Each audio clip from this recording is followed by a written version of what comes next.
glad we could go down. Why do then like nope? I'm glad we glad we could go down. Shit, what's the name of the podcast? Man up together. Cool. Oh my god.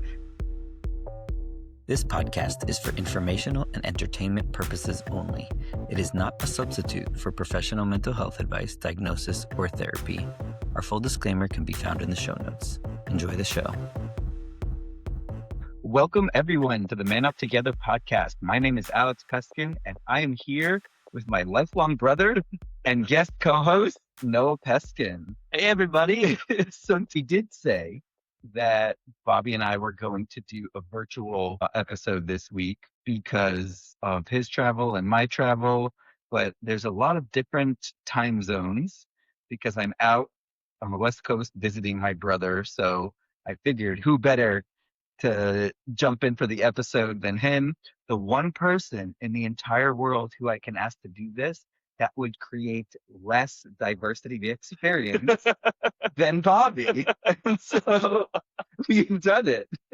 No, what are you thinking about joining for the podcast? Yeah, I'm super excited to join the podcast. This is Alex's last night here in Seattle, and we've had a great, really long weekend with our wives and our daughters. So I feel really honored to be here. It's a good cherry on top of this vacation Sunday that we've had.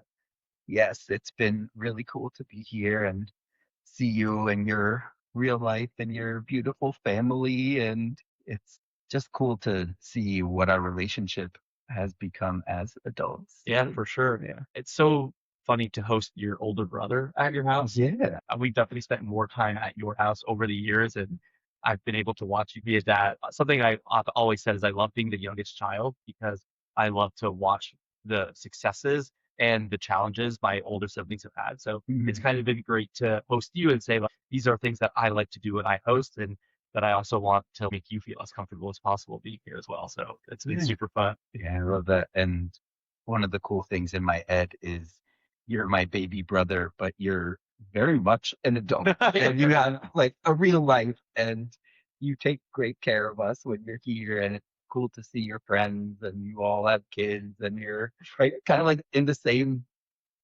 space of life as us. We're 8 years apart, and that distance only feels relevant like when you're growing up. That is huge when you're 11 and 3. Yeah. It's not so big when you're both in your 30s. And you start to feel it narrow and narrow as you get older. And now at this point where we both have kids, and a dad here is a dad there, and it's just like, oh, we're just brothers. And somebody said to us over this weekend that I was the older one. Right? So who said that? I don't even remember. But someone Saturday morning said, you're yeah, exactly. You're the older brother. And we were like, absolutely not. Here's Can it really just be the beer? It's all about the beer. They should look at the color of your hair. Yes. That's my beard, and then maybe we could figure that out a little bit more easily. That's a good point. I've got quite a bit of salt added to the pepper there. Over the last 6 months, my salt has increased. So let's see where I am when I'm turning 40. Ugh. The soul jabs only a brother can get. Yeah. So again, really excited to have you here. Thank you for taking good care of me and us during the trip, and love to have you on the episode.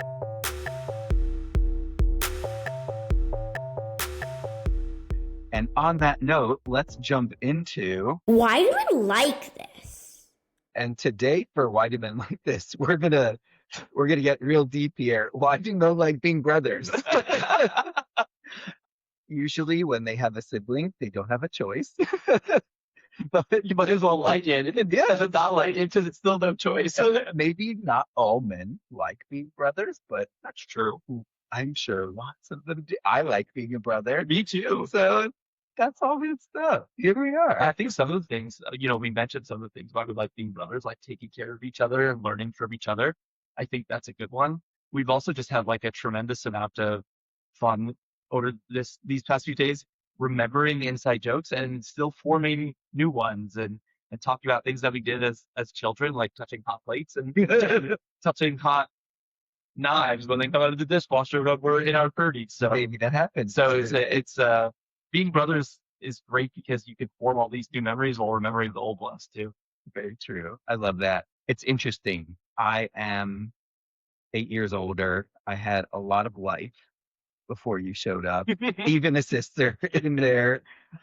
And I was thinking about this episode and wanting to have you on, what we would talk about. We'll get into the things that we're going to talk about together here. But one of the things that I thought about was at some point, I'm going to ask you, how did you learn how to be a man? hmm And what was interesting about that was then I thought back of one of the ways that I learned to be a man was from you. Oh yeah. Yes, early on in life. And I don't even know if I've ever put words to this, but I was very shy and quiet and didn't really love playing rough and tough things like that. I remember I had a neighbor growing up who was tough and a little bit rougher than me, and I didn't really like him so much because I didn't know how to hang really. And I'm 8 years old, and a new person enters my family, and probably minutes after that, I learned this guy's wild. He is loud and he's aggressive, but like a little kid, not bad ways of being aggressive. Some aggressive can be running very fast into walls so you can hit the wall and then change direction. What my dad used to say, he would count to three to hear if I would hit a wall, and he would hear my feet pattern again, or if I would start crying to know how bad. Yeah, So, and most of the time it was the feet patterning again. He goes, oh, there goes Noah. It's to go. And I also had to learn to hang with you.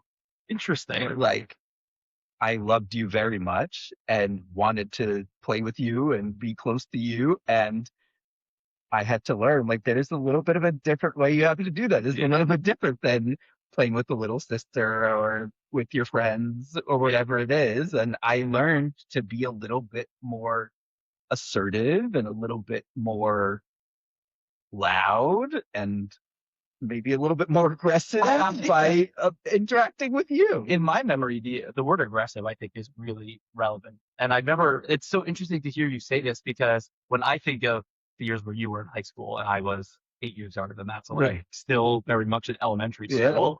Don't take this the wrong way, everybody, but like I loved getting beaten up on my brother. The like quote, what you would say, beat me up. Yeah, Beat me up. and but I always thought, oh, Alex obviously loved that always, because I would ask him to do it and he would have a good time doing it. But It was not to injure. It was just of a course, play fight. but it's interesting to hear from you that it was a learned thing that I helped you learn. Yeah. Right? Like you guys, we were very, very different and continue to be in some ways very different. Yeah. And that's a really funny one. But yeah, I think you also were good at asserting yourself when you didn't want your 6 or 7 year old brother like hanging around when you had your friends over. Sure, Or yeah. because we shared a bathroom growing up, and or like a Jack and Jill bathroom, and I was like always come see what you were doing, and sometimes you'd be like, go away, because I think it's a pretty appropriate thing for a teenage boy to say to his little brother. Still, I'm sorry. I would, you gotta be sorry. And I would probably cry at mom and dad. Alex is stupid. And they would be like, good for Alex. And he's being more aggressive for Noah, who can just kind of, I've always been good at asserting and inserting myself into any situation that I want to. Taking as much space as available. Good thing you didn't make too much space available. Exactly. Yeah, So but interesting point. yeah, I like it. I appreciate getting to think about our relationship that way and Mhm. what I learned by having a little brother and having you as a little brother. And Yeah. I think it did shape me in a lot of ways to be the man that I am. And so why do men like being brothers? It's because when men have siblings, they become brothers. Yeah. Why is it a good thing? I think that it can create a lot of room to kind of understand yourself as a person a little Yeah. bit differently and as a man and kind of figure out what that can look like. Is there any way that liking being a brother could be a bad thing? I don't think liking being a bad thing, but you mentioned it earlier. I read a lot of fantasy books, and a very common theme in fantasy books is town family, which I think being brothers is the opposite of that, right? Like Sure. in a lot of these books, there's some really crap family members that you're stuck Mhm. with, and you fall into that. So there are a lot of brothers who might not have very good relationships with each other, and that's probably hard. Luckily, that's not the case for us or with our sister or anybody else in our family. But Yeah, that's a good the point. family that's given to you can be really hard rather than the family you Right. choose. Why could it not be a good thing? Because you don't get to pick who your brother is. Yeah. And I wonder if maybe it would make sense to think of it like you had a really good point. You're saying some family is chosen family. Like you could still call those people As your brothers, and you could be their brothers. Yeah, I think it's interesting that you bring that up too, and we'll talk about that later because there are different places in life where you can choose your brothers too. I also think even with the family that you've been given, you can also choose to be a brother too. You and I didn't have to have that choice, but there could have been a moment where you say, I want the family that I've been given, that I've inherited, to also be the family that I choose as well. So I think you can do that. It's true. It's hard, but it's interesting. I continue to choose you. I like being your brother. I like being your brother too. Awesome. So that was really nice. Nice to think about that stuff. But yeah, so let's talk about what we're going to do for the rest of the episode here. So because I have you on, I want to be able to do a few different things. We should talk about how you learned how to be a man. So we'll start with that. The World Cup just ended today. So you're listening to this Tuesday or later. So it ended a few days ago for you, but we watched the championship together today. And you know much more about soccer than I do. I do. I would love to talk a little bit about that and masculinity, how that showed up in the World Cup. And then for our final section, I'd like to talk about some things that have shown up in the podcast that I would like to get your take on a little bit. Excellent. Yeah. And so hope everyone enjoys, but let's get into it. Let's do it. All right.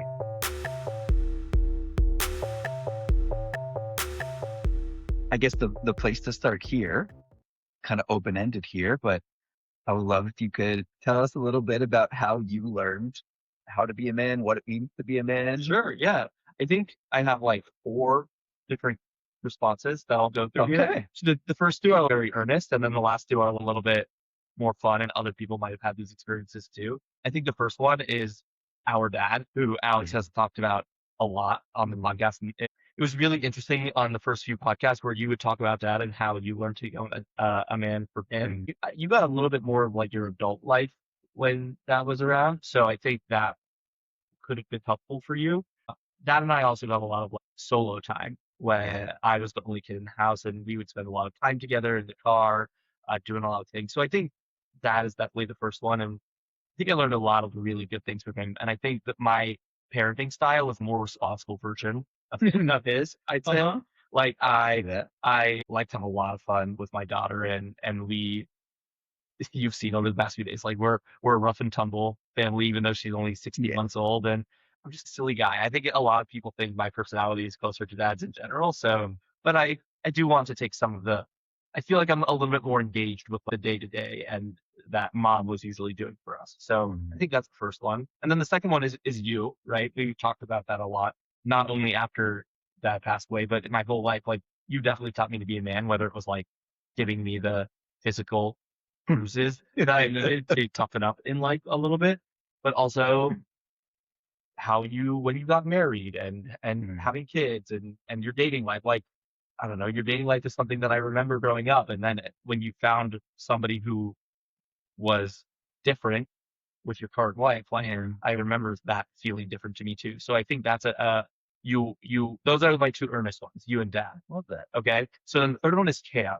and like especially camp counselors. And this goes back these next 2 You already hit into other episodes, really? Yeah. So this also comes back to the brothers that you choose. Yeah. Both of these 2 are going to be how I learned to become a man, and the brothers that you choose. But at camp, you really exercise your independence because you don't have your parents around. But I have a lot of counselors, like just their faces are flashing in my head right now of guys who I really looked up to for a lot of different reasons. So I think camp is a great one.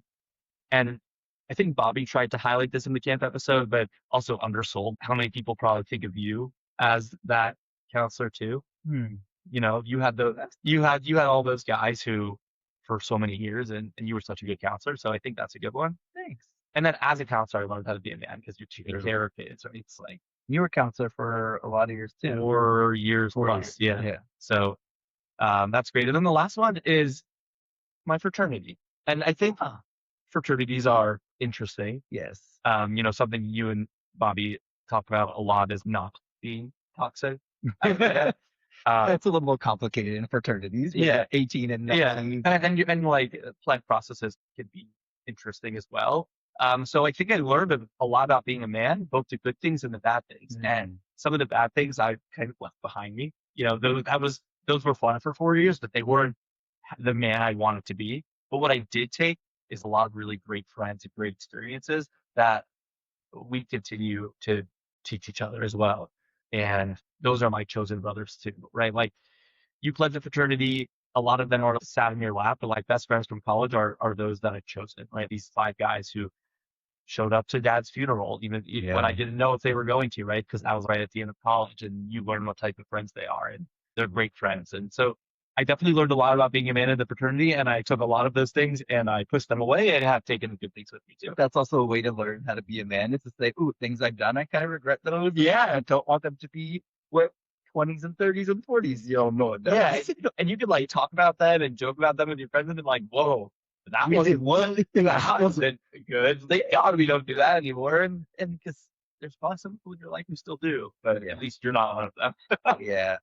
It makes so much sense that the chosen family stuff is coming up, because one thing I admire so much about you is the deep connections and how many people are in your chosen brotherhood. Yeah. Because you have a lot of camp friends who are really close and really tight knit, and a lot of college friends who are really close and really tight knit. And you're even creating that now in your adult that's just what I was gonna say. Like Mm-hmm. I always had these like 2 groups of friends, always the last decade or at least.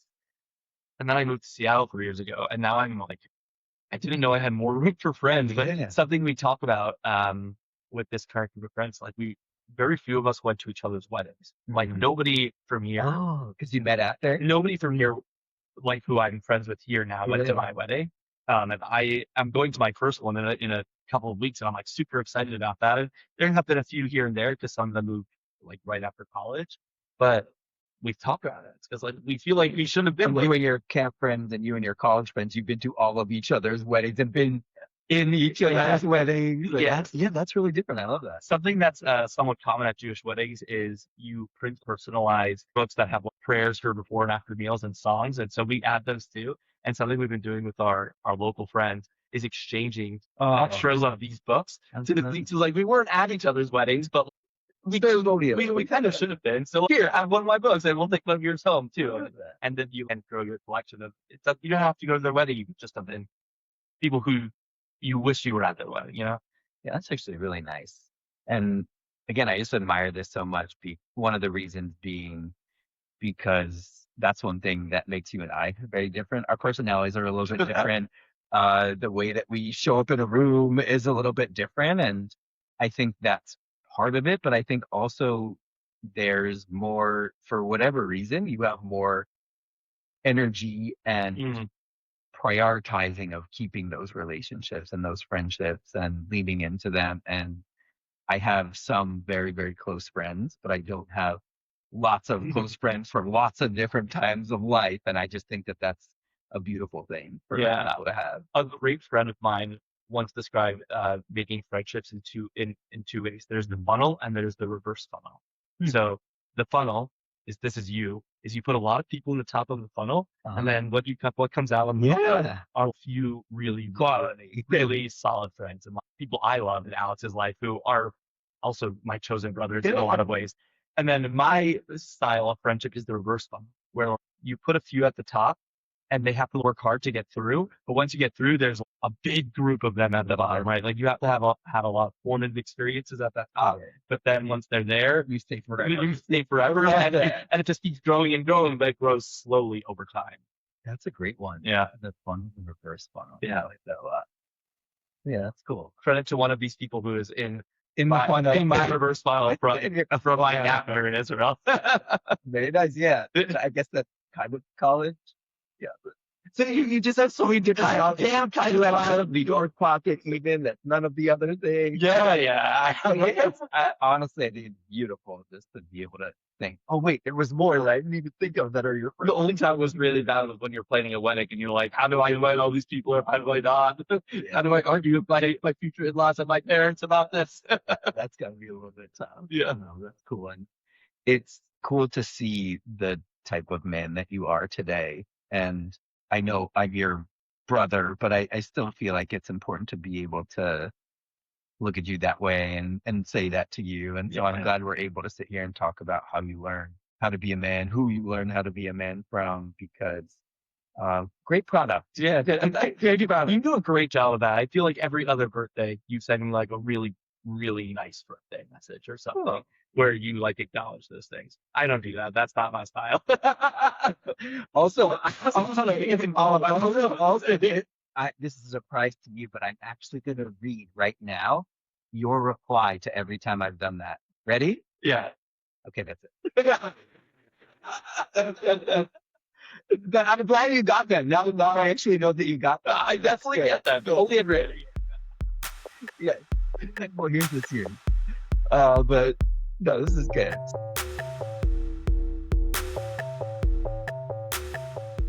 Now let's talk about one of the things that you're passionate about. Sure. I think I'm very passionate about sports and I keep up with a lot of sports. I think I am nothing compared to you. Yeah. So we could talk about soccer now with someone who gets it. Yeah. Because that's one of your big ones. I do watch a lot of sports. Soccer is definitely one of my big ones. Only after NFL, pretty much tied with the NBA, which is crazy thing that I do watch a lot of soccer. And the World Cup's been amazing. I've spent an ungodly amount of time. I missed maybe 10 very few minutes of it. the knockout rounds, like 10% of the minutes of them, and very little work done over the last month and a half. So I feel a little bit of relief that the World Cup is done, but not that you have to be able to. Yeah, it was super great. My bias called work from couch because my wife and I both work from home, and I really exercised that dogma of working from the couch over the last month and a half. Beautiful. Yeah. Well done. So we could talk about how boring the final was. Do we have? No, we don't. Instead, let's talk about some masculinity stuff from the World Cup. And so from the peripheral stuff that I know, I've heard a little bit about Jude Bellingham, England. Yeah. Right. And some of the positive ways that he's shown up. Everyone has now heard of, is it Haaland? Holland. Erling Haaland. I'll start there, actually. Sorry to interrupt you. So Erling Haaland is, his dad was a really famous, I'm going to try to say soccer as much as I can for our American audience. He was football. He was a really famous soccer player who played for Manchester City in the 90s. And now Erling plays also for Manchester City, so it's a great thing. But something he does when he plays for the Norwegian team is he also puts his mother's maiden name on the back of his jersey to acknowledge her. And because I think that's actually like his preference. It's Erling Braut Haaland. Braut is his mother's maiden name, and he actually puts it first because I think that's kind of how the family works.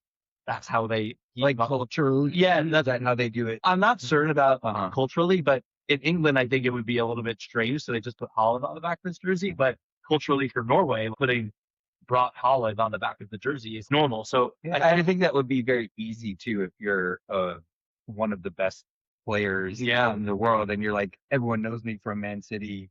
This is what it says. My dad was in gold last time. I'm not going to change that for the World Cup, but it sounds like he's like very intentional about going out of his way to do that. And Jude Bellingham, his mom is his agent, I think, and he talks about her a lot about everything that she's done for him and how he continues to bring her along in that journey. Lamar Jackson vibe. Yeah, exactly. Oh, that's been controversial. That's true. But something interesting about those two is not only their relationship with their mothers and how they do that, but I think they're two of the more popular players that people might not have heard of from 4 years ago at the World Cup. I did not hear them until a few weeks ago. Exactly. And I also think they make people fall in love with soccer for the way that they play the game. They're both high effort players and do cool things. And soccer has a reputation of some of the players being a little softer and complaining a lot. The two of them don't complain a lot or try to sell their fast. They just play really, really hard, different ways from each other, which this isn't a sports podcast, so I'm not just analyzing their tactical styles, but they played really, really hard. And I think that's what people want when they watch sports. They want to see people who put all of their effort into what is a game, but a game that they get famous from and make a lot of money from. Yeah, I think that's something that makes sense that people will admire. A lot of people will admire their just passion to play the game the right way. I don't know if it's fair to say that, but the way that feels like the right way, looks like the right way when you're watching it. I wonder then, what do they lose from that? Because other people don't do that. And something that's always very interesting is like you're supposed to make your body big and strong and able. And then like LeBron James, even when someone would bump into him, he might take 3 seconds to remember he was supposed to do this, but he would fluff that it takes out the like you're supposed to be tough part of it. And so do they lose something by not doing that as much as other people? I think it's an argument that people have in soccer all the time. It's like, do you take the contact or do you play through the contact? I think, when you get fouled in the 18-yard box in soccer, you get penalty. Right. But even though different rules shouldn't govern, they kind of do. And it's harder to draw a foul in the box. Mm-hmm. I think a lot of players try to draw a penalty for marginal contact when if they played through it, they would maybe get to the ball and score a goal instead of falling down. Mm-hmm. So that's the opposite. But if that marginal contact was more than marginal and is a foul, and then you go after the ball and the goalie saves it, the ref's not going to go back and call that, right? So you might lose something, but you don't know. And I think that element of like not knowing what a third party is thinking, which there's the person getting fouled, the fouler, and the referee who has to manage 22 players on the field. I think play through the contact, right? Like play hard. There's like an integrity to it. It sounds like you're I think so. Like if they're going to find the foul, they're going to call the foul. Right. They'll do that. But play hard, like kind of play hard until the whistle. Yeah. I think that's a big American sports thing, and I think it would serve soccer well too. But I think Bellingham and Holland. I mean, there was a play from earlier this year for their club season where Holland was on a breakaway and somebody fouled him and like pulled him back, but he kept going, and then that guy pulled in front of him, and then he fouled that guy to try to get in front. It was like this crazy play, and it was just like tough, hard play. And you love to see it. You do love to see it. It's entertaining. That does sound more entertaining, more exciting than people flopping and for sure getting a red card because earlier they flopped too hard. Which I want to talk a little. So that happened in today's game, and I want to talk a little bit more about today's game for your question. Sure, So there are two other players, the two best team players on the teams. I'm going to start with one that you might have learned over the past few days, and then one that everybody maybe in the world knows. So Lamine Yamal is what we learned about the last few days. So he's 19 years old. He plays for Spain. He's their best player. He scored no goals in the World Cup. He kind of came in injured, but had scored no goals, had a few assists, but generally like people were really impressed with him by the decoy that he played. And Spain gave up one goal the whole tournament. They won the tournament. So he didn't really need to score many goals. And he was smiling his face off after anyone. He didn't care. When the goal went in, you should have seen, he was celebrating in front of anyone. He doesn't care at all. He's 19. He just won the World Cup. Mm-hmm.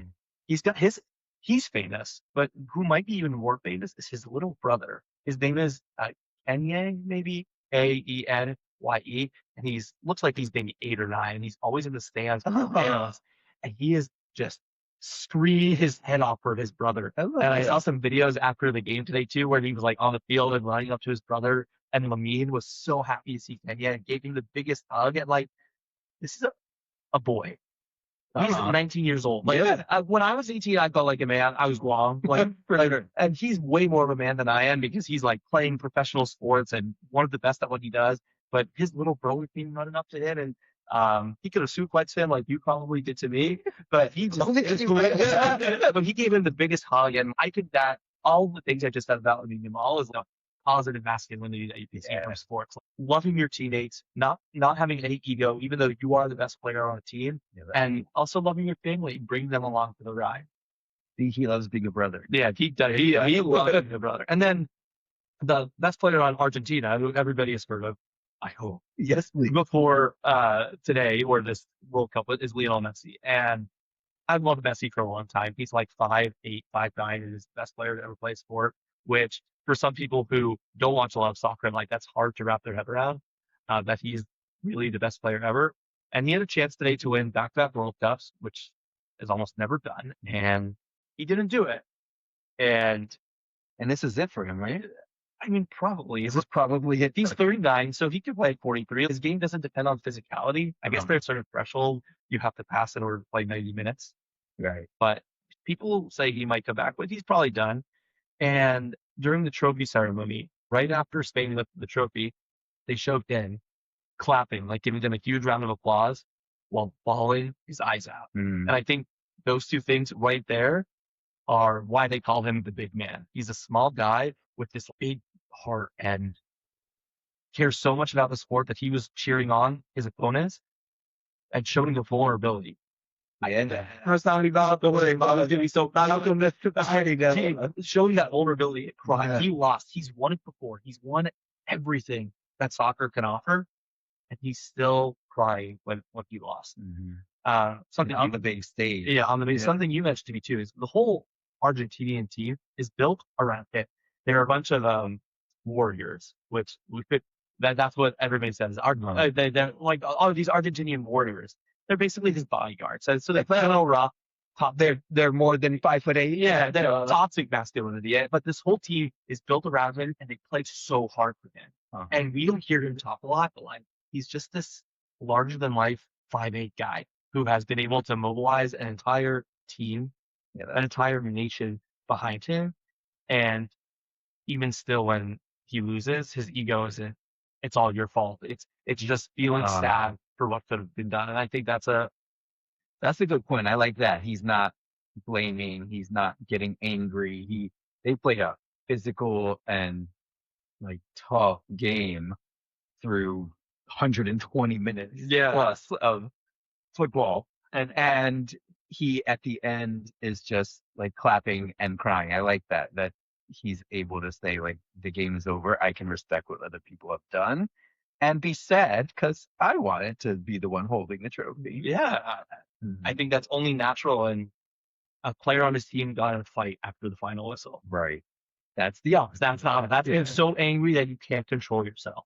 And he stayed on the field and clapped for his teammates. And I think soccer, it's a good role model. Soccer is really lucky that he's the best player of all time, because it's nice some other sports have like Michael Jordan is a controversial figure. That's true.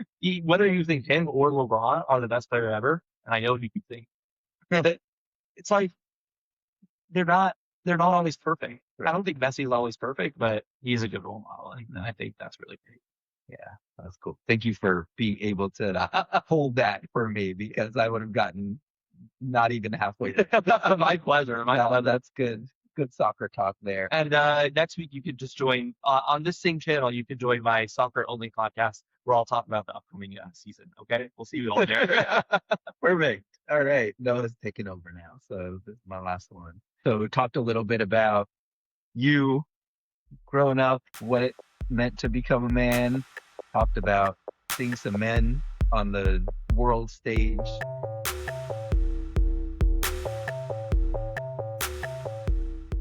Now let's jump into some past Man Up Together content so that we can get your take on this, get a little bit of your angle here. Absolutely. So lots of different things. Some will be a little serious. Some will be a little bit more fun.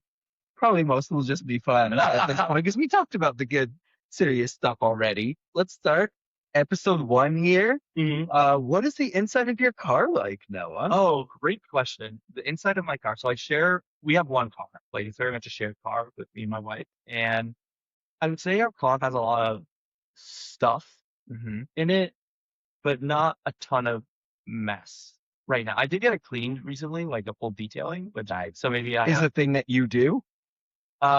Once a year, I will pay to get my car clean, and I will clean it one time for them. Usually infinitely more than me, so we're going in the right direction. Sure. But as my daughter continues to grow up, there have been more car snacks. So I wasn't the parent driving this time, nor was I in the car, but I did open the car recently and saw many, many Cheerios and did think of the first episode. So I don't know where I've been into the anxious versus depressed car style, but Yeah, you actually seem maybe healthy. Yeah. That was the thing. I would say our car is very prepared for anything. We have a stroller in there, we have extra diapers, we have some water. It's like you never know if you need some water. I have my gym bag, my pickleball stuff. It's a very prepared car, but it's not I love that. super dirty, but it's not like You're allowed to have snacks in the Yeah, it's car. not meticulously You clean. didn't say I clean it a few times a week. No, I never. Cleaning once a week. Exactly. Maybe another person Yeah. hosted this. I do love that when I get my car serviced, they give us a free car wash like that you get to drive through. That's nice. I do like to do that. love that. Very nice. Cool. Only when it's free. Nice. Okay, so we've got the car down here. Let's see. Okay, so here's a good one. Mm-hmm. We'll name a few. Maybe we can order them. I don't know. Let's see how we go here. But we've got riding a bull, Okay. wrestling an alligator, Yep. diving with sharks, running with the bulls, and catfish noodling. Okay, so those I have to rank those 5 as most to least likely that I Yeah. most Is likely. there a, I would never even think about this one. Oh, wrestling an alligator. Yeah. I mean that's done. That's 5. Okay, so I'm done. 5 wrestling an alligator. I'm not doing that. 4 There were 2 bull ones. 2 bull ones. A Oh, shark one. yeah. Okay, so the shark one, I'm in a cage. You got Yeah. this. Okay, I'm gonna put that at 3 or 4. I think both of the bull So ones. those 3 and 4 are there 2 together? Yeah, it's the catfish noodling. I've seen people like they wear those like big gloves and they stick their arm in there and the catfish.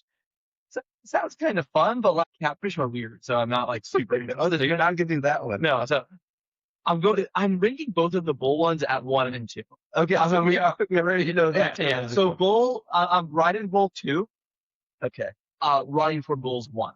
I think I think that. you called it running from bulls. That's actually what it is. It's called running with the bulls. No, you run running from bulls. So every year, I think this just happened like last week in where Pamplona, Spain, or wherever they do it. I think it just happened last week, and I think there were like only 7 major injuries and no deaths. So like, And that was a big deal. yeah, I think of like thousands of people doing it. Oh, Yeah. So I think that's fine, and I think it fits well into my travel bug. I like My it. wife and I have traveled a lot in Europe, especially. So I feel like that's something I would travel for. So So you'd also ride a bull. I think that was Bobby's number 1. He's like, oh, I want to do that. yeah, I actually am interested. I would never do it. I would never do it. So yes, I would do the first one. I would never do the other You four. don't like your spine. Yes. That sounds cool. Yeah, but I feel like if I'm like surrounded by professionals and they know that I'm going to fall off within the first 1.5 seconds, they're like, okay, this guy's going to we're going to protect him. We're not going to go far. And I think, Okay. Nice. What about diving with sharks? I think number 3, and I think, I don't know. Would you do it? No, maybe. Yeah, it just seems very scary for me. I don't know. I'll have to do some research. I have to look at the numbers. Like, what type of sharks are we going to see? Yeah. Has anyone? You probably shouldn't watch videos. I'm sure they only show videos of the work. Yeah. For that. But Exactly. Yeah, I would want to do research from the specific people that I would be doing it with. well, that. Yeah. All right. So catfish noodling was very fun. Mine was like, I know I would do that. Maybe not. But yeah. I think it's like the lowest.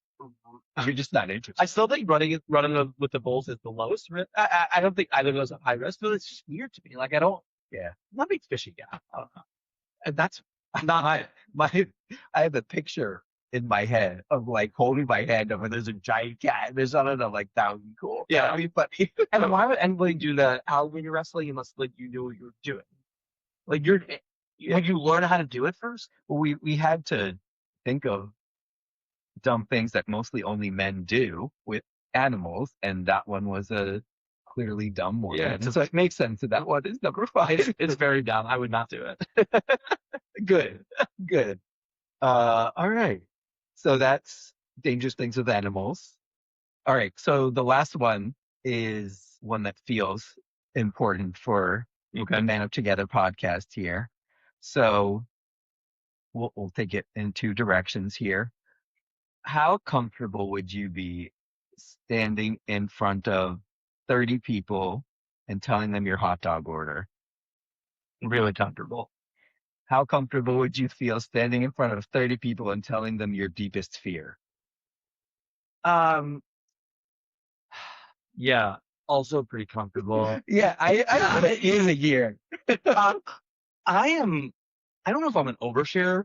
I definitely share though. Some of our local friends here make fun of me because very early on, I shared a lot about my life because my wife and I were going through some fertility challenges, not fertility challenges, but we were doing IVF because we both carry genetic disease. And we were very much in the midst of that when we started meeting our friends. And then the attitude that I went into that one was I am going to tell people about this so that if I'm ever sad or need support, I will have people to go to. So I started doing that very early on with people who I had just met. And they're like, that was crazy. And most of people love you for that. Yeah. So I think this goes back to what we were talking about before with your upside down funnel here, Yeah. because I think it makes so much sense. You're sitting here saying, I allowed myself to be comfortable, to be vulnerable and open and forthcoming with important things in my life Mm-hmm. that are a little bit sensitive, Yeah. important. And it created deep, meaningful friendships. Sure. And I guess the other direction of the funnel, the right side up funnel, is I need to kind of feel you out first and test things out. How far are you going to let those people get down? And right? once I know I can trust you, then I'll let you through the funnel. You're like, no, I'm just gonna match as many people as I can. And you find out you find out if they show up for you. When you start doing that, you find out if they show up for you. And if they don't show up for you, they stay at the top of my funnel, my reverse funnel, right? But if they do show up for you, you're in, and you're one of my really good friends now. And I think that's the best part of bravely being vulnerable. Mm-hmm. Yes, there will be people who don't show up for you or reject you or could even, in this case, not like that, but other ways you could be vulnerable, like they could make fun of you or try and take advantage of you in some way. All they're doing is teaching you about themselves. Yeah. I know you don't fit in my funnel because I gave you a chance to show me who you were and you showed me who you were and I'm not in. I gave all these other people a chance to show me who they were and they said, we are people worth having. And you're like, come on in. Yeah. This is great. Instead of having to like be ready and like inch your way toward. I think that's absolutely the beauty of vulnerability. Yeah. You let people show you who they are so you know what you want to get out of them. For sure. And I think it definitely paid off with a lot of close friends. And it also paid off in what we were looking for and like support when we needed it. And they make fun of me now for it because they know me better. But in those moments, they were like, okay, this is someone who might need some support from us and we're going to give it to them. And this may come out weird, but the way they make fun of you, I imagine, is earned. It's the fun making of people who you know love you and you love. 100%. And it's not making fun of you to hurt you. Something that I've said about myself a lot is that if I like you, if you're one of my very close friends, I make fun of you a lot. And if I don't like you, I never make fun of you at all. And so if you think I'm the nicest guy, you know, he may not be that good of a friend. I don't think anybody would ever describe Noah Peskin as the nicest person on earth, but that's not something I've ever heard, and it's not something I'm really looking to earn either. Yeah, I really like the idea of that. Just, I don't know, there's a lot of clarity around what vulnerability actually gives you in friendship and as a man, and it's the total opposite of you. It is, and is absolutely so different than me. I don't feel comfortable to just come in flying and see who catches me and see who doesn't. You made a joke at the beginning of the episode today about how can I bring someone with less diversity than Bobby bring on my brother? Yeah. But even with such similar upbringings that we had, because our parents were the same two people, look, we can end up at very different places and in some parts of us, and that's kind of cool too. Yeah, that is cool. I like that angle of it as well, right? Absolutely least diversity of experience would be you and me, and yet so different in a lot of ways. Yes. I like that. Yeah. There's one more episode. It's not really an episode that you know my feeling about this, but it was from your vacation episode 2 weeks ago with Bobby. Well, I know you're about to make fun of me, and so now I know this Yeah. is just your way of showing that you love me. So thank you. So during the Would You Rather were awesome. We were talking to Bobby, and he said like now his daughters are doing Would You Rather. It's so funny. But you did one Would You Rather, and it was would you rather not be able to drink whiskey or not be able to play beer pong? Yes, you can only pick one for the rest of your life. And I know you and Bobby well enough to know that you both really, really like whiskey. We did. You like whiskey. You even like drinking whiskey together. And both of you chose beer pong. And listen, I love beer pong, and it's great. It's just I want to make a lot of fun of you and say like you were live, but I actually just think it's really special that beer pong is so important. Getting drunk with crappy beer is so important to your and Bobby's relationship that you would forego drinking whiskey with a grown man to play beer pong with Bobby. I like the way you twisted that at the end to make it sound nice, even though I heard your tone. Yeah, I like the way you twisted that. Yeah. Okay. I should have withheld my good whiskey from you this week in punishment for that Would You Rather answer. But really, I'm so happy you and Bobby have that really, really special beer pong connection. So, Remember Thanksgiving a couple years ago when you played beer pong with our mom? yes. And she was good. And then we went, oh, this isn't surprising. Actually. We put your kids to bed and we played beer pong. And ate hot dogs. And ate hot dogs. Yeah. What was your hot dog order? I don't remember. It's mustard, relish, and sauerkraut. Nice. Yes. Mine's mustard. Spicy mustard. Mm-hmm. Yes. Mine's mustard. Any type of mustard is or spicy or regular deli. Relish. I do like sauerkraut, but I like the New York onions. Like the stewed onions. Yes. I actually had a friend when I was talking about this idea with my friend who told me that's what he liked. And I've never had it before. Yeah. And I went and bought some. They were good. You never had it from Stan, from like a dirty water place in New York? Can I tell you a horrible confession? You never did that? I never got a dirty water hot dog when I lived in New York. Disappointing. I know. Really? I don't feel proud. I don't feel proud. Disappointing and surprising. I don't feel proud. I'd add. Yeah. We were talking about Seattle. That we're here in Seattle, so we should also something I learned. Seattle loves are hot dogs with cream cheese and jalapenos. I don't know if there's anything else. I don't eat meat and dairy together, so I would have never tried that. But it certainly sounds interesting. Unique. Seattle always doing the most when it doesn't. Agreed. Yeah, that's a weird one. I guess I wasn't gonna ask you this, but you talked about the would you rather. Would you rather be invisible or fly? Yeah, and that's the classic one, right? You brought it up. I was like, I wonder if they're gonna use something different, but it is a classic one. Fly. Okay, and what about if you had wings or something that kind of resembled a penis on your head? What? Yeah. I have wings all the time, right? Yeah. Dope. Yeah. Super cool. I don't understand. I don't understand the issue here. Love it. I think I'm just learn how to live with them. Yeah. Yeah. And the only way to live with a penis-shaped thing on your head is to be invisible. No, it's fine for both. Yeah. I guess that was the argument you were having. Well, I was invisible without the stipulations and then fly with them. Yeah. Yeah. I think wings are cool. I hope they would be cool wings. Yeah. I think if no one ever looked at me again, that would be cool. So we had different personalities. I think we jumped. Like how much space can you fill up a room? Well, check out my 16-foot wingspan. There you go. That track. There you go.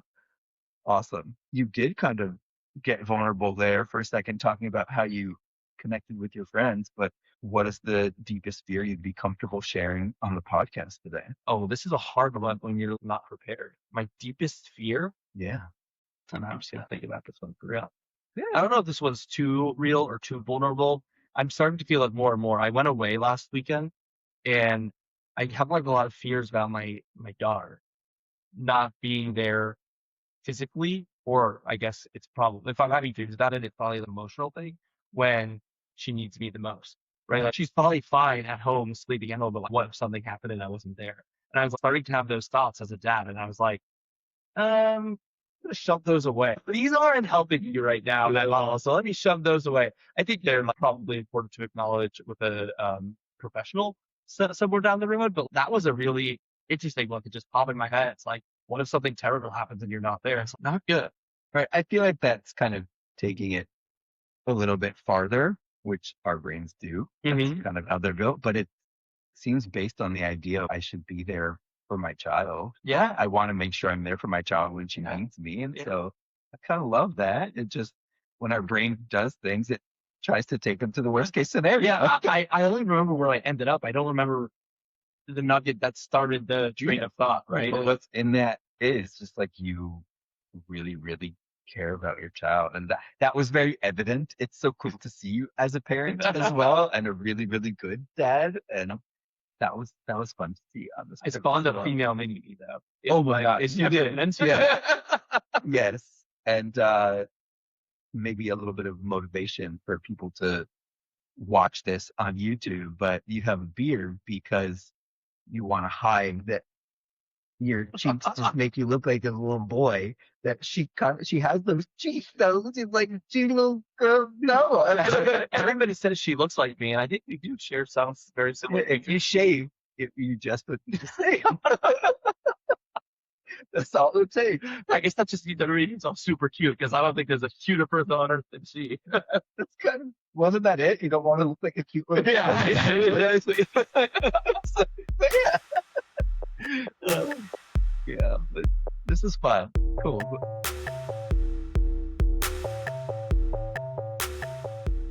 I think it comes out, man. I'm just laying here. So yeah, and I often text you and Bobby my feedback on the episode. Not only my feedback, but little things that happened to me while I was listening to the episode. I remember texting you the Dead Dad episode. I was like, just crying in the gym over here. Thanks so much.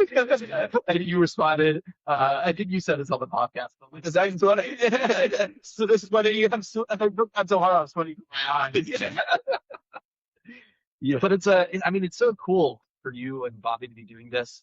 I mean, together. I think that's part of the name of the podcast. Yeah. But it's like built-in time every week for you to spend together, which I think is really important as men and all people grow up. It's like you have these really close friends, but how could you build in time to spend together? So I think this podcast is helping you do that. And this is something you've been thinking about for a long time. So it's really cool to, in a way, I've seen you live out your dream and like say, I'm going to do this podcast. And it was important for you to get a recording done this week when you were on vacation, and 2 weeks ago when you were on vacation, where you could have been like, it doesn't matter, but this is important to you. And it's cool to see an important thing come to fruition for somebody you love. It's a really cool thing. And thanks for being a part of that. Of course. I'm honored to be here. Yeah. And there's an intentionality about it that when I reflect on it feels good. And sitting here right now, like we spent 5 days together and talked about a lot of things, some important things, lots of silly things, and just enjoyed our time together. But just sitting here with you for a little while and having this conversation feels like there's an intentionality around ending up together, like being able to know you and think about who you are and who I am and how it connects in a way that there's a vulnerability to that. For sure. So we talked about the beginning, or something I said at the beginning of the podcast, is like learning from each other, right? Yeah. There's a constant learning. And I think in this hour, we did quick downloading all of these things that we could still learn from each other. I mean, you only get that from a very intentional conversation, right? Yeah. Men don't do a good enough job of sitting down and having an intentional conversation about it. So it's what we're trying. It's a cool, unique experience. Yes. And so I would love to be able to have you back. We try and get out here at least once a year, and we could do once a year, because this podcast is going to go years and years and years and years. And so once a year, we'll get you. Maybe if you ever decided to stop, you really need to get big and do something different. That's right. This one will just show up in your feed once per year from Seattle, Washington. There we go. Awesome. That was good. Yeah. So we aren't going to add Ask a Regular Guy, Ask a Therapist this week. I feel like we did a lot of great stuff already here, and so I'll save those for Bobby. But if you have any specific questions for me, send them to the podcast, and I'm happy to leave a voice note and they'll add it. I'd actually love that. Yeah. And so again, Noah, thank you for doing this with me. Everyone who's listening or even watching, thank you for being a part of this with us. Remember, you can send us questions at manuptogetherpodcast.com. You can find us on Instagram at manuptogetherpodcast. You can comment on our YouTube videos, or you could just text Noah. And You sure can. that's how you will find us. So me and Noah, thank you for listening. And me and Bobby will look forward to seeing you next week when we continue to try and man up together. Thanks, everybody. The Man Up Together podcast was produced and edited by Alex Peskin and Bobby Jacobs. Special thank you to our wives, family, friends, and coworkers who have supported us in so many ways throughout this process. You can find us on Instagram at Man Up Together Podcast, and you can email us at questions@manuptogetherpodcast.com. If you are interested in joining us on this journey, please like, subscribe, and share this with someone you care about. Thank you for listening. See you next week.